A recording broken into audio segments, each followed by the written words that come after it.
Nielsen ratings measure who's watching what.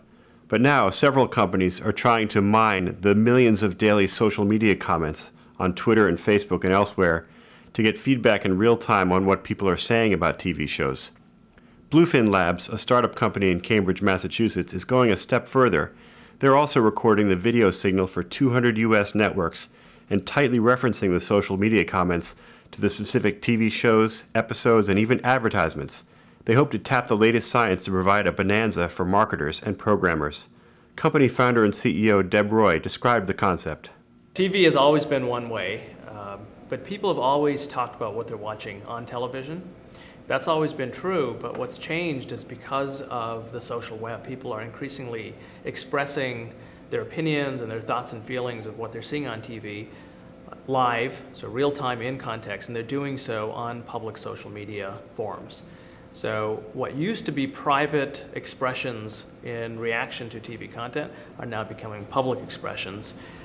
They're digital, they're being archived, they can be analyzed, we can listen at scale and start to piece together an in-context, real-time audience feedback loop for everything that happens on TV. I mean, the technology has its roots in research that I did with Michael Fleischman at MIT at the Media Lab.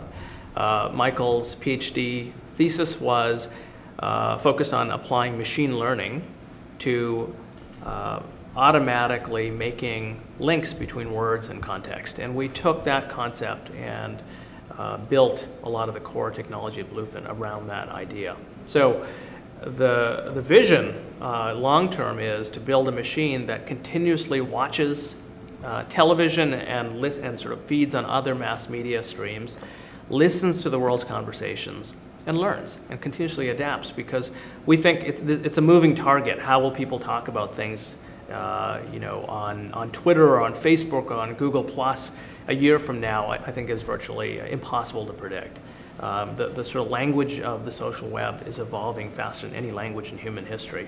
And we think the way ultimately to build a high precision sort of indexing system is one that can learn and continuously adapt.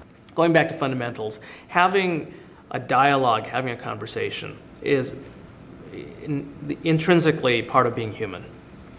But we don't know how to do that at scale. And what I think is sort of bottled up, and the pressure's been building for decades with broadcast technology coming into our human world, right, and shaping culture, this bottled up need to talk back and to be a two-way conversation again. And you can't do that without technology. You cannot have a conversation at scale without analytics and without the rich data behind it. The data is now exploding all around us, and what I think we need is to create smart analytics capabilities that can listen, that can link what is being said to what's driving those conversations, and enable new forms of dialogue and conversation. And that's where I think we're going.